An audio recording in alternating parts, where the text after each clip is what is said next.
공평하게 하는 자는 복이 있나니 하나님의 아들이라 일컬음을 받을 것이요 하나님의 나라와 의를 위하여 박해를 받는 자 복이 있나니 천국이 그들의 것이니라 천국이 그들의 것이니라.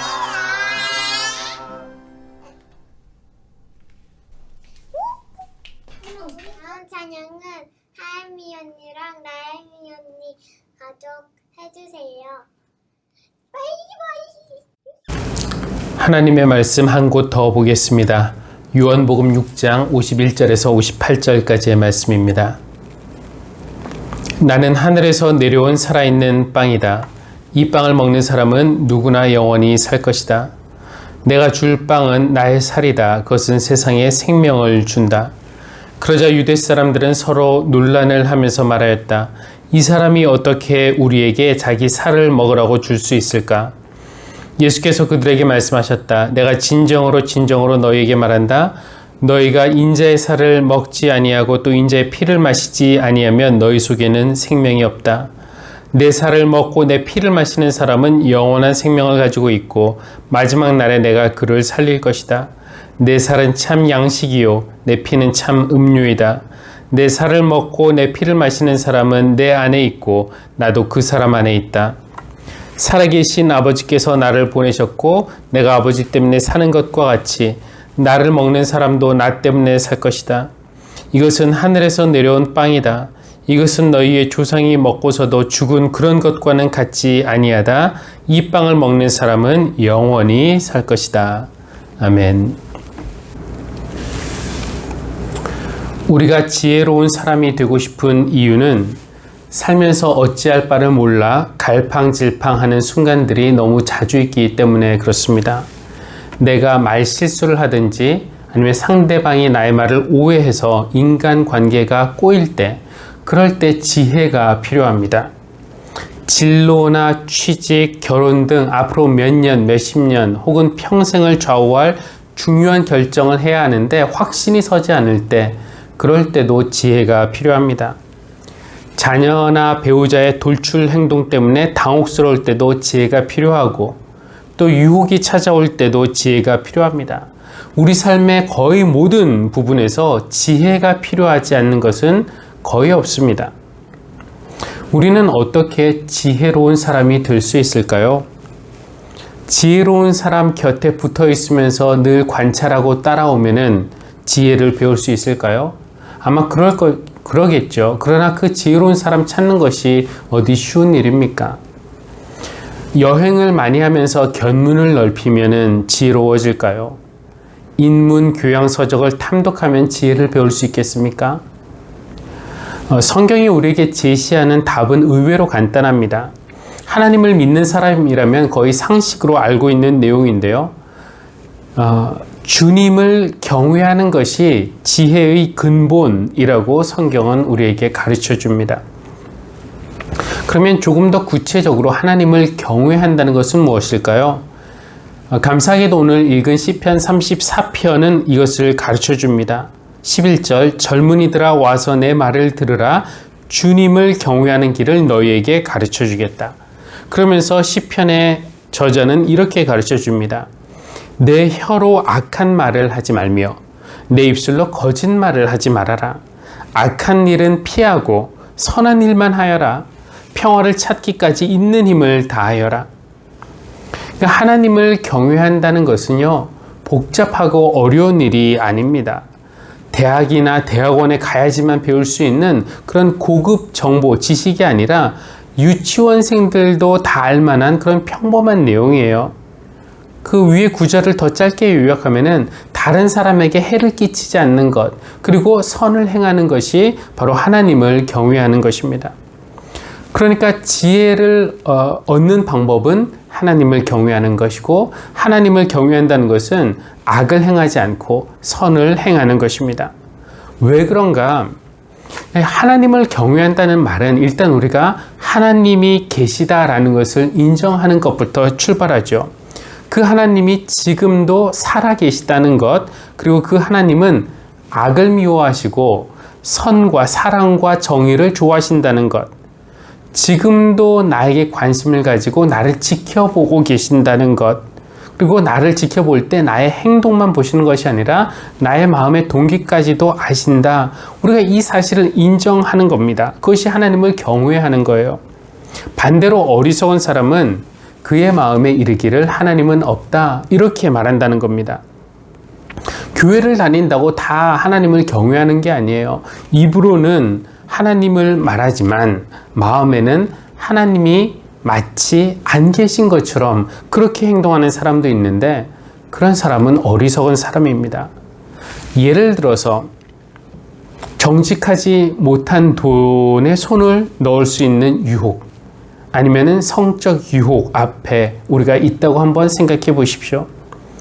어리석은 사람은 그 유혹이 너무 커 보여서 하나님이 어디 계시긴, 아니면은 계셔도 이런 걸 어떻게 다 하셔, 이렇게 슬쩍 생각하면서 욕망을 채우는 일을 하다가 어려움을 자초하게 되죠. 어리석은 짓을 하게 되는 것입니다. 그러나 지혜로운 사람은 하나님을 경외하기 때문에 유혹의 순간 앞에서도 하나님이 지금 지켜보고 계신다라는 것을 먼저 생각하고 몸을 조심하는 겁니다. 하나님을 경외한다라는 것은 내가 하나님을 사랑하고 존중하기 때문에 하나님이 좋아하시는 것은 하고 하나님이 싫어하시는 것은 삼가는 것이죠. 그렇게 하다 보면은 저절로 지혜로운 사람이 된다라는 것입니다. 우리가 지혜로운 사람 할 때 가장 먼저 우리 마음속에 떠오르는 성경 인물은 단연 솔로몬일 겁니다. 오늘 읽은 열왕기상 3장은 솔로몬이 하나님에게 지혜를 간구하는 그런 내용이죠. 솔로몬이 왕위에 올랐을 때 하나님이 나타나셔서 이렇게 말씀하십니다. 내가 너에게 무엇을 주기를 바라느냐? 나에게 구하여라. 하나님이 저에게 나타나셔서 이렇게 말씀하신다면은 저는 꽤 고민할 것 같습니다. 가장 좋은 것, 가장 많은 것을 포함하고 있는 것을 달라고 해야 하니까요.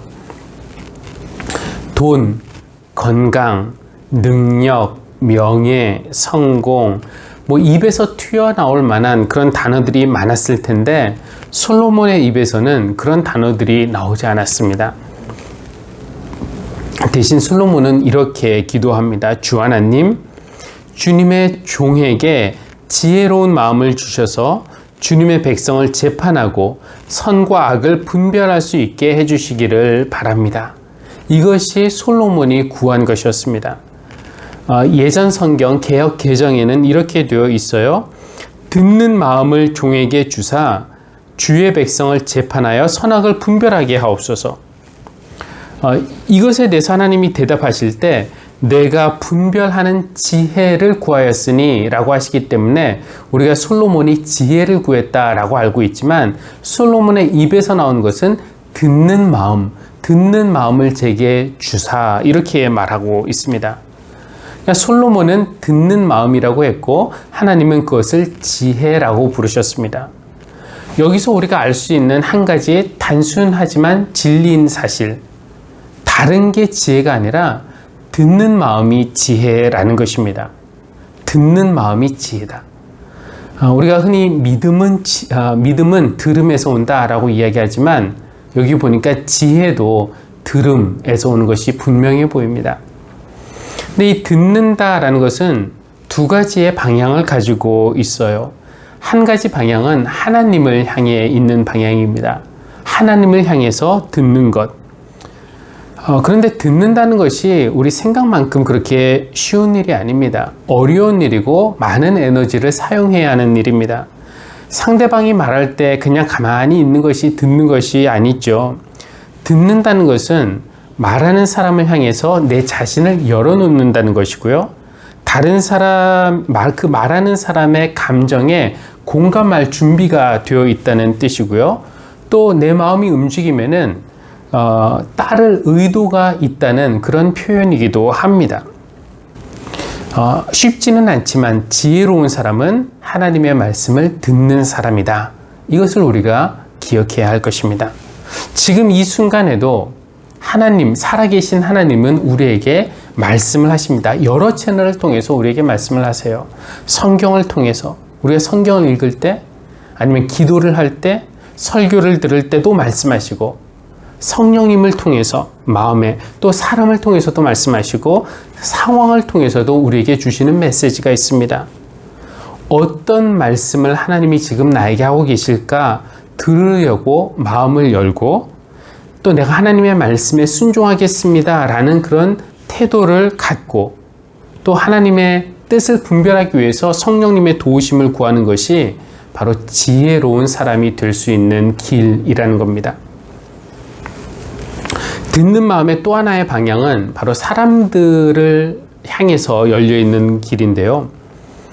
솔로몬의 입장에서 잘 듣는다고 해서, 사람들의 말을 잘 들으라고 해서 간신들의 말을 잘 들으라거나 악한 일을 꾀하는 친구들의 말을 잘 들으라는 것은 아닙니다. 왕으로 있으면서 백성들의 말, 특별히 가난하고 고통받는 백성, 억울한 일을 당해도 소위 말하면 비싼 변호사를 고용할 수 없어서 하고 싶은 말을 못하는 그런 백성들의 말에도 귀를 기울이는 것이 바로 지혜로운 왕이 되는 길입니다. 하나님의 말씀에 귀를 기울이고 사람들의 이야기에 이를 듣는 마음, 그것이 솔로몬의 간구였고, 하나님은 솔로몬의 그 한 가지 간구를 아주 흡족해 하셨습니다. 그래서 하나님은 솔로몬에게 지혜를 주셨어요. 내가 지혜롭고 총명한 마음을 준다. 너와 같은 사람이 너보다 앞에도 없었고 내 뒤에도 없을 것이다. 이 말씀에 의하면 솔로몬은 역사상 가장 지혜로운 사람이 되는 겁니다. 게다가 하나님은 솔로몬에게 지혜만 주신 것이 아니라 다른 것들도 보너스로 주셨어요. 나는 또한 내가 달라고 하지 아니한 부귀와 영화도 모두 너에게 주겠다. 내 일생 동안 왕 가운데서 너와 견줄 만한 사람이 없을 것이다. 그리고 내 아버지 다윗이 한 것과 같이 내가 나의 길을 걸으며 내 법도와 명령을 지키면 내가 오래 살도록 해주겠다. 지혜를 구했더니 종합 선물 세트가 온 것입니다. 부귀, 영화, 승리, 장수, 건강, 명예.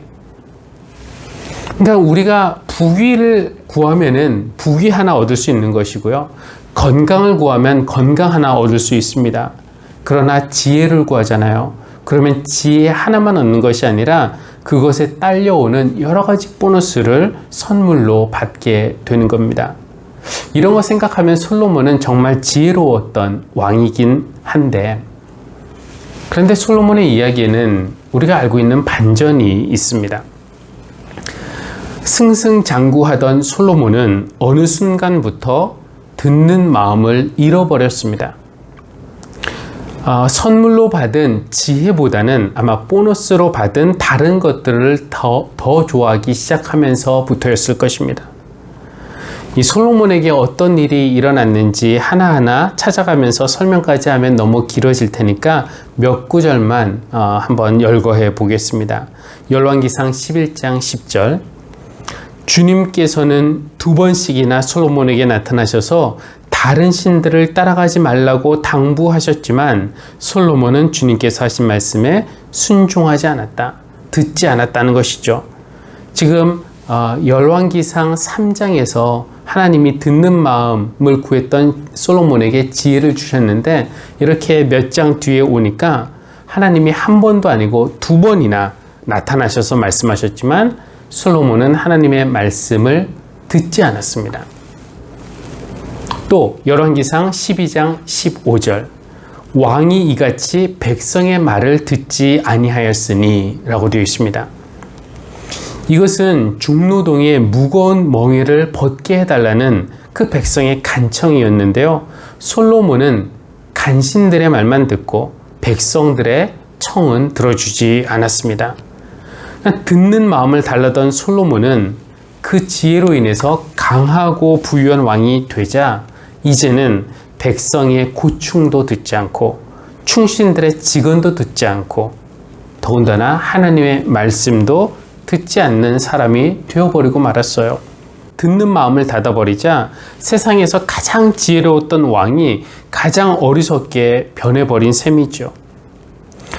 솔로몬이 남긴 훌륭한 업적들도 많지만 그의 말년은 아름답지 못했습니다. 왜냐? 듣는 마음을 접었기 때문입니다. 그래서 여기서 우리가 깨닫게 되는 또 하나의 단순하지만 중요한 진리 하나. 지혜를 구하는 것 물론 중요하죠. 그러나 지혜를 구하는 것보다 더 중요한 것은 지혜 안에 거하는 것이라고 말하지 않을 수 없습니다. 그렇다면 우리가 지혜 안에 거하는 방법은 무엇일까요? 오늘 읽은 요한복음에서 우리는 지혜 안에 거하는 것에 대해서 한번 배울 수 있습니다. 우리가 보통 지혜와 지식을 좀 구별해서 말하기를 좋아하죠. 지식은 어떻습니까? 책을 통해서 강의실이나 실험실에서 습득해서 내 손에, 내 머리에 넣을 수 있는 것이지만 지혜는 그렇지 않습니다. 지식은 그 지식을 습득한 사람이 치매에 걸리거나 아니면 기억력이 상당히 저하되기 전까지는 그 지식을 소유할 수 있지만 지혜는 감히 내가 소유했다 이렇게 말하기 어렵습니다. 이것은 물건은 소유할 수 있어도 사람은 소유할 수 없다라는 말과 비슷합니다. 물론 어떤 사람은 돈으로 사람을 살 수 있다고 사람을 소유할 수 있다라고 말하고 싶겠지만 글쎄요, 사람은 소유할지 몰라도 그 사람의 사랑을 소유한 것은 내 마음대로 되는 것은 아니죠. 그러니까 지혜와 지식의 가장 두드러진 차이점, 제 생각에는 지식과는 달리 지혜는 우리가 인격적으로 대우를 해야만 한다는 것입니다. 내가 못된 일을 꾸미고 험한 말을 한다고 해서 지식이 나를 떠나가느냐? 그렇지 않은 것 같아요. 오히려 최고의 지식으로 최첨단의 범죄를 저지르는 경우 얼마든지 있습니다. 가장 뛰어난 지식을 가진 사람이 가장 못된 짓을 하는 경우들도 많이 있지 않습니까? 그러나 지혜는 다릅니다. 우리가 교만해지는 순간 지혜는 우리를 그냥 떠나고 맙니다. 지혜를 내 곁에 혹은 내 마음속에 강제로 붙들어 넣을 수가 없습니다. 여러분, 감기가 걸리면 어떻게 해야 합니까? 잘 대접해서 보내야 한다고 그러더라고요. 좋은 음식 많이 먹고 푹 쉬면 감기 낫는다 이렇게 말할 수도 있는 것이지만 감기를 의인화해서 잘 대접해서 보내야 한다. 그럼 감기가 나간다는 것이죠. 지혜도 그렇습니다. 인격적으로 대우해 줘야 됩니다. 사실 구약에서 지혜는 늘 여성으로 의인화되어서 나온다고 합니다. 지식은 인격이 아니기 때문에 우리가 악한 짓을 하든지 못되게 하든지 하더라도 우리를 떠나지 않아요. 저 사람 못됐구나 가야지 이렇게 지식이 생각하지 않습니다. 그러나 지혜는 인격이기 때문에 우리가 악해지는 순간 우리에게서 떠나고 그렇게 되면은 하루아침에 어제까지 우리가 지혜로운 사람이었다가 그 다음날 어리석은 사람으로 추락할 수 있는 것입니다. 오늘 요한복음에서 예수님은 이렇게 말씀하세요. 내 살을 먹고 내 피를 마시라. 이것이 상징적인 언어라는 것을 모르면 이 사람이 어떻게 우리에게 자기 살을 먹으라고 줄 수 있을까 수군댔던 유대인들처럼 우리가 말할 수밖에 없겠지만 예수님의 속뜻은 56절에 나와 있습니다. 내 살을 먹고 내 피를 마시는 사람은 내 안에 있고 나도 그 사람 안에 있다. 내 살을 먹고 내 피를 마시라는 예수님의 말씀은 예수님 안에 늘 거하라 라는 그런 속뜻을 가지고 있습니다. 예수님을 영접한 사람, 예수님과 동행하는 사람, 예수님이 무엇을 좋아하시고 무엇을 싫어하시는지 이해하는 사람, 그리고 예수님을 사랑하기 때문에 예수님의 뜻대로 행하는 사람, 그런 사람이 예수님 안에 거하는 것이고 그런 사람 안에 예수님이 거하십니다. 주님이 내 안에, 내가 주님 안에 거하는 사람이 곧 지혜를 모시고 사는 사람이고 지혜 안에 거하는 사람이라고 말할 수 있습니다. 저는 반백년을 살았지만 여전히 머뭇거릴 때가 자주 있습니다. 이럴 때는 어떻게 해야 하지? 정말 이럴 때는 어떻게 해야 하지? 정말 이럴 때는 이렇게, 저럴 때는 저렇게 어떻게 해야 하는지 속 시원히 알 수 있는 그런 지혜가 저에게 있으면 좋겠습니다. 온갖 상황들 속에서 질문하는 교인들에게 자신 있게 정답을 줄 수 있는 그런 사람이 될 수 있으면 좋겠지만 줄 수 있는 정답이 없어서 그저 듣기만 할 뿐입니다. 여러분에게도 지혜가 절실히 필요한 그런 순간들이 자주 찾아오리라 생각됩니다. 우리 모두가 지혜로운 사람이 되면 좋겠습니다.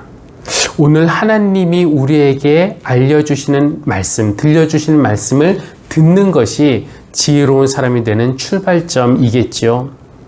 오늘 말씀 정리하면은 시편 34편의 말씀을 통해서 하나님은 악을 멀리하고, 그쵸? 선을 행하는 것, 이것이 하나님을 경외하는 것이고 하나님을 경외하는 것이 곧 지혜를 만나는 길이라고 우리에게 가르쳐 주십니다. 또 솔로몬의 이야기를 통해서 하나님은 지혜는 듣는 마음이라는 것, 그리고 지혜를 구하는 것, 이것만 중요한 것이 아니라 그 지혜 안에 계속 머무는 것이 중요하다라고 우리에게 말씀하십니다. 그리고 요한복음에서 지혜의 근원이신 예수님은 내 살을 먹고 내 피를 마셔라, 이렇게 말씀하십니다. 우리가 예수님의 말씀을 음식을 먹듯이 받아들이고 그리고 예수님과의 그 교제, 사귐 안에 살 때에 음식이 우리의 살과 피가 되고 음식이 우리의 체질이 되듯이 예수님의 말씀이 우리 영혼의 살과 피가 되고 그분의 마음이 우리의 마음이 되고 그분의 성품이 우리의 성품이 되고 그분의 지혜가 우리의 지혜가 됐으면 좋겠습니다. 하나님께서 그런 지혜를 우리에게 주시기를, 또 우리가 그 지혜 안에 예수님 안에 머무는 사람들이 되기를 주님의 이름으로 기원합니다. 기도하시겠습니다. 지혜로우신 하나님, 혼돈의 바다와 같은 삶 속에서 어찌할 바를 몰라 당황할 때가 자주 있습니다. 이럴 땐 어떻게 하지? 묻지만 답을 얻을 수 없는 경우가 대부분입니다. 매 순간 하나님의 지혜가 필요한데 지난 밤에 꿈꾼 것을 아침이 되면은 쉽게 잊어버리듯이 어제 소유했다고 생각했던 지혜도 오늘 찾을 수가 없습니다. 하나님, 지혜를 한 번 구하고 받는 것이 아니라 계속 순종하는 마음으로 하나님의 말씀을 듣게 하시고 겸손한 마음으로 이웃의 사정을 들으며 헤아리는 것이 지혜 안에 거하는 것임을 깨닫게 해주십시오. 무엇보다 우리 주님과 동행하며 그분이 내 안에, 내가 그분 안에 거하는 것이 지혜임을 믿습니다.